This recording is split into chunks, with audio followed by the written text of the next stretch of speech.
Boa tarde, pessoal. Sejam muito bem-vindos a mais um episódio do nosso podcast Ecoando. Agora temos um nome, né, para chamar de nosso, que é um lugar onde a gente separou para conversar um pouquinho sobre as inovações biotecnológicas, né, do nosso setor. Hoje a gente vai explorar um pouquinho o que a gente tem, né, e está trazendo para o mercado em relação ao controle de nematóides, principalmente, né, a parte de promoção e de crescimento de plantas também. E eu queria que vocês se apresentassem. O Fernando já é figurinha marcada, já está com a gente desde o primeiro episódio, né, Fernando? E a Juliana também, mas fiquem à vontade. Boa tarde meninas, boa tarde a todo mundo que nos escuta ou aqueles que estão nos vendo. Muito bom estar aqui hoje mais uma vez, Tamar. Hoje, especialmente, curiosamente também, a gente só teve podcasts, né? Tivemos só programas em lugares bem diferentes. O primeiro foi no nosso evento da AgroBrasília, o nosso lançamento para o mercado foi um ótimo evento, né? E agora a gente está aqui em Salvador, na Bahia, no nosso Eco em Campo 2024, a convenção da nossa área de vendas da parte de agricultura. Então, estamos muito felizes aqui, agradecer a todos que nos receberam aqui e especialmente hoje para falar um pouco sobre algumas das tecnologias que nós temos, né? Soluções que a gente pode colocar no mercado para nos ajudar ainda mais, né? Para compor ainda mais no nosso portfólio. Muito feliz de estar aqui com vocês mais uma vez. Boa tarde Tamar, Fernando, ao pessoal que nos ouve e nos vê. Eu sou a Juliana, sou gerente de regulatório da ECOA, sou engenheira agrônoma, mestre em produção vegetal e viemos aqui fazer esse bate-papo, né, sobre os nematóides, né, na produção agrícola, com essa vista linda aqui na Bahia, né? Essa brisa deliciosa. Essa brisa não poderia ser melhor. Agradecer a Bahia e os baianos pela recepção. A gente está sendo muito bem recebido. E comendo bem, que é uma beleza. Nossa Senhora, que lugar maravilhoso. Pessoal, visitem Salvador, visitem a Bahia. Vamos voltar 2 quilos mais gorda. E, bom, para começar, a primeira pergunta, né? Vamos definir quem são os nematóides e por que eles são importantes para nós, né? Então, os nematóides, eles são popularmente conhecidos aí como vermes, né? Vermes que habitam aí os nossos solos, né? E esses vermes a gente não consegue olhar eles a olho nu, né? Então, se a gente arrancar aí uma planta de soja, milho, enfim, de diferentes culturas, a gente não vai conseguir ver ele ali na raiz e nem no solo, né? Também, se a gente fazer uma escavação, aí, enfim, a gente não vai conseguir enxergar ele, né? É só possível ver através de microscopia, né? Ele é do filo Nematoda, e eles são parasitas de plantas, né? Os que causam danos, né? Eles são parasitas de plantas, né? Então, eles parasitam as plantas e causam danos a elas, né? Causam aí murchas, amarelecimento das folhas, diminuição aí da massa de raízes, de parte aérea, e, consequentemente, lá no final, a gente vai ter uma redução da produtividade, né? Então, temos dados aí que mostram até 50% de redução da produtividade em infecções altas, né? Dados da Embrapa, né? E aí, a gente tem várias espécies de nematóides nos solos, né? Mas eles são divididos em alguns grupos, né? Pela forma de parasitismo deles, pelos danos causados, né? Pelos hábitos deles, né? E os principais grupos, né, que acometem a produção agrícola é o grupo do nematóide de cisto, que a espécie aí mais conhecida é Heterodera glycinis, que infecta principalmente soja, né? E ele causa esse cisto nas raízes. E aí, além dele, a gente tem o grupo das galhas, né, que causa ali uma galha, né, meio que é um cancro, quase um cancro, né? Nas uma raízes. Formação celular ali na raiz. Esse sintoma a gente consegue ver enxergar a olho nu, né, se a gente retirar as raízes. E também o grupo das lesões, né, os nematóides das lesões, que causam lesões, necroses nas raízes, né? Essas lesões a gente consegue ver aí pelo escurecimento da raiz, né? E o gênero aí mais comum das lesões é o Pratilencos, né? Então, temos esses grupos principais aí nas culturas agrícolas, né? Legal, Ju. Ju, e só para complementar o que você tem mencionado, é verdade, os nematóides eles estão no solo, né, estão em todos os solos. Daqui a pouco acho que você vai falar um pouquinho sobre essa distribuição, para as pessoas entenderem, né, um pouco. Mas lembrando também que além dos nematóides, os fitonematóides, esses que causam doenças e danos nas raízes das plantas, a gente tem os nematóides benéficos que a gente fala, né? São aqueles que convivem muito bem com a ecologia e o ecossistema do solo, né, a rizosfera, e fazem decomposição de nutrientes, de matéria orgânica, ajudam na composição da matéria orgânica, né? E muitas vezes trabalham, lidam muito bem com a planta, né? Sem causar problemas. E eles são muito importantes no solo, né? O nosso diretor de desenvolvimento de mercado, Rafael, é um cara que sempre fala bastante sobre isso, sobre os nematóides benéficos, a importância que eles têm para o ecossistema. Mas é bem interessante perceber que em um ambiente desequilibrado a gente tem vários problemas com os nematóides. Com certeza, né? Num ambiente desequilibrado vai permanecer, né, os fitonematóides, né, que causam danos para as nossas culturas, né? E aí, falando de distribuição, né, a gente encontra hoje os nematóides presentes em todos os solos brasileiros, em todos os estados. E isso é uma coisa relativamente recente, não era uma coisa que se falava há 15 anos atrás, isso, né? Na Mas agricultura. Mas já existia, assim, ninguém sempre só... existiu, né? Mas acho que a extensão do dano foi muito maior nos últimos anos. A extensão, assim, né, dos prejuízos, principalmente. Né, com... a agricultura muito extensiva, né, a gente foi selecionando aí os fitonematóides, né, eles sempre estiveram aí presentes no solo.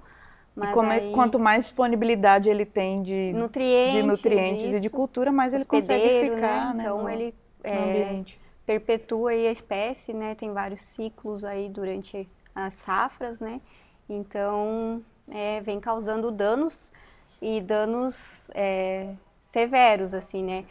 Temos dados da FAO, de impacto econômico global, aí de 100 bilhões de dólares, né, de perdas causadas por fitonematóides. Já no Brasil, aí, dados da Embrapa, né, essas perdas aí chegam a 6 bilhões de reais, né? Então, essas perdas se dão devido às perdas de produtividade, né? E também com os custos para esse controle, né, Perfeito. desses Você parasitas, tem que investir nos dois lados, né? Isso. Na prevenção e além disso você tem a perda de produtividade, né? Isso. Então esse dano é muito maior, econômico é muito maior do que a gente talvez esteja calculando, né? E essas, né, perdas econômicas aí, né, que no caso da produtividade, essa perda de produtividade, a gente tem dados aí que ela em altas infestações de nematóides pode chegar a 50%. Nossa. Então, É muito alto. E no campo, Ju, como que o produtor consegue identificar esse tipo de problema? A gente consegue ver esses nematóides ou o que a gente está vendo no campo de fato? Como eu comentei no início, a gente não consegue ver o nematóide em si no campo. Ele já vê o problema, né? Ele vê os sintomas já os problemas, causado. né? Que, como eu comentei, perda de massa, né? Então você vai ter plantas aí com menos folhas, com menor altura, amarelas, né? No nematóide de galhas, por exemplo, você vai ver Eles chamam de reboleira, né, Juliana? Reboleiras. Então, e aí a gente, né, recomenda coletar essas plantas, esse solo e encaminhar para um laboratório para você fazer a identificação, né, desse nematóide que está ali causando esses sintomas, né? Mas no nematóide de galha, no meloidógene, é mais fácil porque ele causa a galha, né? Então aí você já ela tem... é visível, consegue... Você já tem um caminho, né? No Pratilencos, coleta essas raízes, lava ela, que você consegue ver o escurecimento das raízes, né? Então, você pode ir por essas pistas, né? Mas o mais certo, assim, certeiro, é enviar para um laboratório, né? Que a gente tem vários aí no país que fazem essas análises de nematóide, né? Recentemente a gente esteve no laboratório de um nematologista da Embrapa Onde, Tamar? Na Embrapa Hortaliças, né, Brasília? lá em Brasília. E tivemos um treinamento excelente, ele é um profissional de altíssimo nível, né, uma referência mesmo. E a gente queria aprender a criar nematóides justamente para poder testar os nossos produtos, né, fazer esse tipo de análise. E é um trabalho tão cuidadoso, porque em uma partícula pequena de solo, você pode contaminar a criação de uma espécie com a outra, né? Então, quando a gente fala da extensão do dano e a gente fala esses números muito altos, parece que é uma coisa meio utópica, né? Mas em 1 grama de solo você carrega muitos indivíduos, né? Estão presentes e eles têm uma mobilidade no solo, né? Conseguem se movimentar livremente, por isso que isso vai se estendendo tanto. Se alastrando, né? E aí a gente faz, né, o transporte de maquinários, até nós, pessoas, né, visitando essas áreas, podemos levar esses nematóides, né? Mas os dados nos mostram que eles estão distribuídos no país inteiro. É claro que temos estados como Mato Grosso, Goiás, que a infestação é bem mais alta que Sul e Sudeste, mas eles estão presentes aí em todos os estados, em todas as regiões do nosso país. Legal. Bom, muito bom. A gente falou bastante do problema, né? Verdade. E o que a gente tem de solução, né? Como as ferramentas biotecnológicas e os micro-organismos, principalmente, né, Fernando, têm vindo para ajudar a gente como uma das ferramentas dentro do manejo integrado de nematóides, que é um termo que já se usa igual o MIP, né, o manejo integrado de pragas. A gente tem uma sigla para nematóides também, né? Doenças, para pragas e agora para nematóides, exatamente. É. Tamanha a importância de se pensar no manejo como um todo, né? Não como uma única solução, né? Eu vou pegar uma parte da fala da Juliana que ela mencionou agora no finalzinho. Interessante perceber que esses nematóides, eles são móveis no solo. Então, realmente, isso dificulta muito o manejo, né? Uma vez que você tem uma praga que tem mobilidade, né? E isso acontece com outros tipos de pragas, como insetos também, voadores, né? E outros tipos. Então, é muito legal. Bom, a gente tem várias ferramentas. Vamos falar da parte que a ECO é especializada. Uma vez que a gente é uma empresa de biotecnologia, a gente busca na biotecnologia soluções para essa área. E eu não vou falar muito da nossa solução, porque daqui a pouco nós vamos convidar 2 colegas para estarem aqui com a gente, né? Mas vou falar dos mecanismos que os biológicos, né, as bactérias ou fungos podem utilizar, fazer uso para controlar, né, diminuir. E eu sempre gosto de frisar que a gente está pensando sempre em controle, não é erradicação. Uma vez que a gente falou sobre os nematóides benéficos, é interessante que eles continuem no solo. Então, falando de bactérias e fungos, né, eles têm mecanismos muito bem definidos para controlar esses nematóides. Existem 2 categorias, vamos dividir em 2 categorias. A categoria de controle que a gente fala que é o controle direto e o controle indireto. Bom, o controle direto o que é? A bactéria, um micro-organismo, seja ele fungo ou bactéria, atuando diretamente sobre o nematóide. Isso pode acontecer de inúmeras formas, mas as mais convencionais, as mais encontradas são o próprio nematóide, o próprio micro-organismo, né, degradando a parede desse nematóide e utilizando ele como uma própria fonte de substrato para crescer e se desenvolver.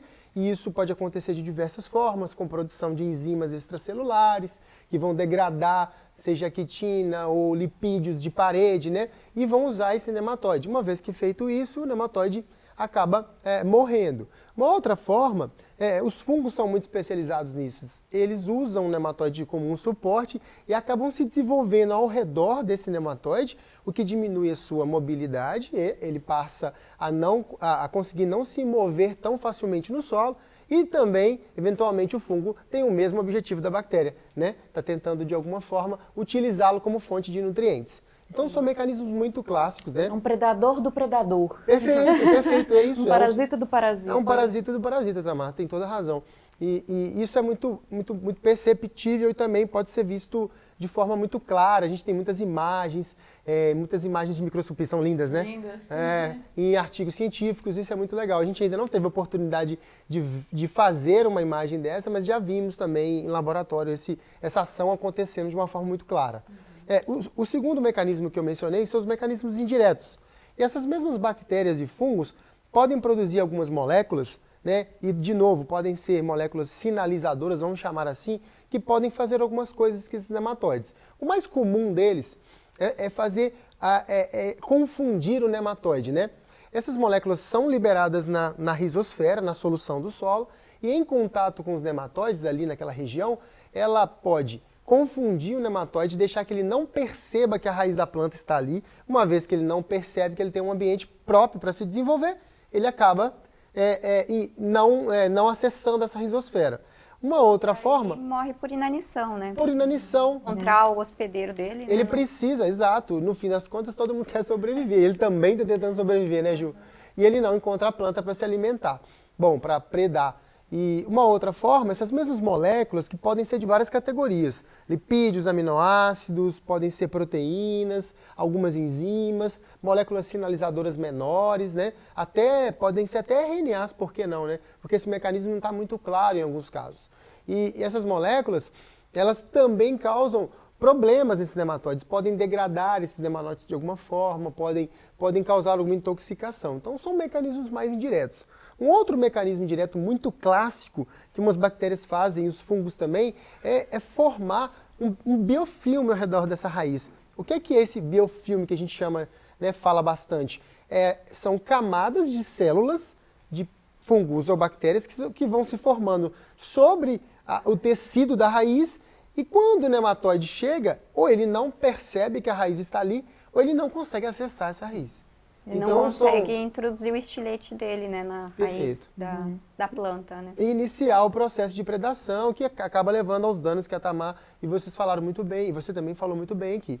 Então, são mecanismos muito, muito bem descritos e conhecidos, né? E daqui a pouco nós vamos mostrar que esses mecanismos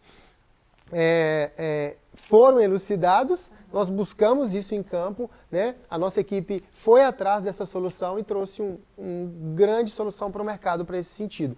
Uma vez que esse problema de nematóides se tornou realmente um dos maiores problemas da agricultura hoje. Pela distribuição, por ser uma praga quase cosmopolita mesmo, então isso é muito importante. Mas além do tratamento biológico, nós temos outros tratamentos. A gente estava conversando um pouquinho antes de começar aqui e a Ju estava me lembrando de alguns, né? Nós temos também cultivares resistentes, isso é muito importante, escolher uma cultivar. Uma vez que você conhece o seu solo, subentende-se que você também conhece a população de nematóides. Se você conhece a população de nematóides, você faz uma escolha adequada de uma cultivar resistente ou que tem um sistema radicular mais robusto, né? Para buscar enfrentar esses problemas. Outra possibilidade, outro caminho que você tem que seguir, a própria nutrição do solo.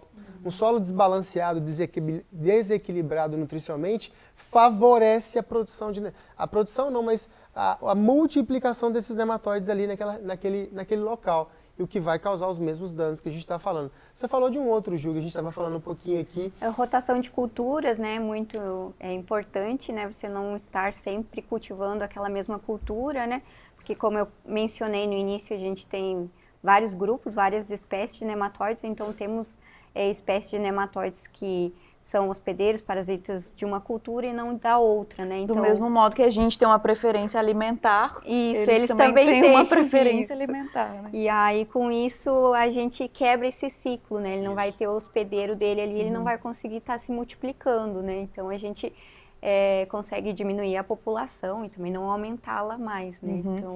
E, Fernanda, do ponto de vista do controle biológico, o que a gente consegue ter em porcentagem de controle hoje usando práticas...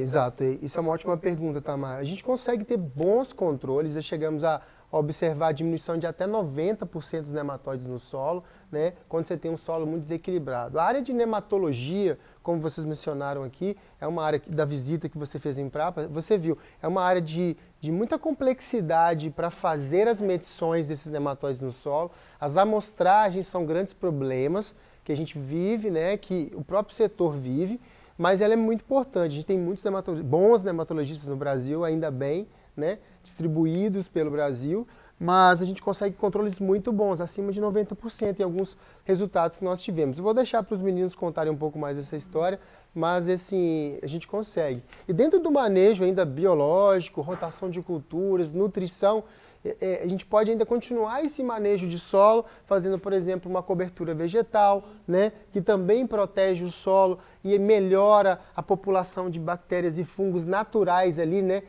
benéficos, que vão ajudar a planta também a superar esses problemas com os nematóides.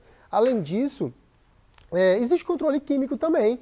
Tá? Acho que é importante ressaltar que a gente tem algumas ferramentas, alguns agroquímicos que são utilizados no solo, visando também controlar os nematóides. Evidente que esses produtos não têm uma eficiência tão grande, visando principalmente seletividade, como você mencionou, Ju.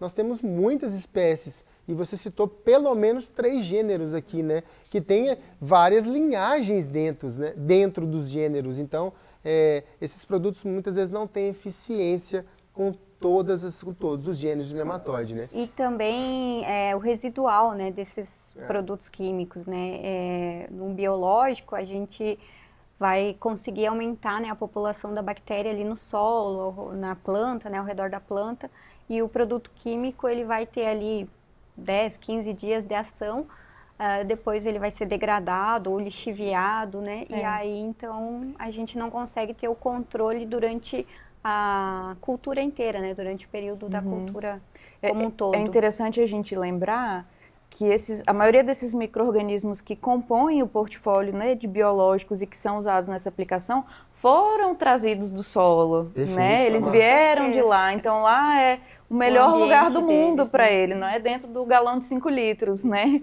Nem de 1 litro. Então, quando ele chega no solo, ele entra né, em crescimento, ele fica a todo vapor ali, né? Por isso que ele consegue agir de uma forma tão boa, eficiente. Perfeito. Né? E o processo de construção de uma tecnologia, de uma biotecnologia, é exatamente isso. Observar o ecossistema que você quer atuar, né? Tentar, de certa forma, entender, mesmo tendo ecossistemas tão complexos como nós trabalhamos, e esse é o nosso desafio, e ao mesmo tempo é o que nos motiva, e buscar essas soluções dali, né? Tentar escalar isso, né? E voltar com aquilo para o solo. Acho que é esse o caminho, né?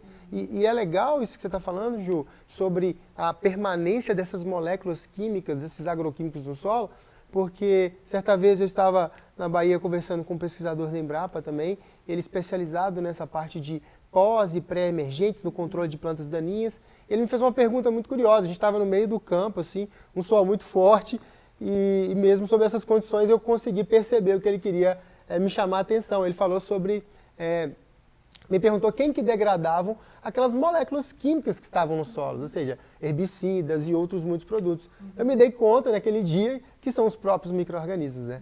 Que estão ali ajudando a degradar essas moléculas. Então, o fato, além de você ter o benefício de ter um micro-organismo ali que possa controlar uma praga, ele está ajudando a manter o equilíbrio daquele sistema. E eu sempre menciono isso para todas as áreas que a gente atua, na ECO atua, né, dentro do nosso negócio, é que nós ainda nem entendemos o impacto positivo real que o uso de biológicos, seja no solo, seja nos animais, seja no meio ambiente, ele tem de fato. Tem muita coisa para a gente medir ainda e para a gente ver ao longo do tempo. Isso é muito legal mesmo. Com certeza, temos muito que estudar, né? Estamos aí para isso. Não para, né, Ju? Nunca acaba. Nunca acaba. Os micro-organismos são incríveis. Incríveis.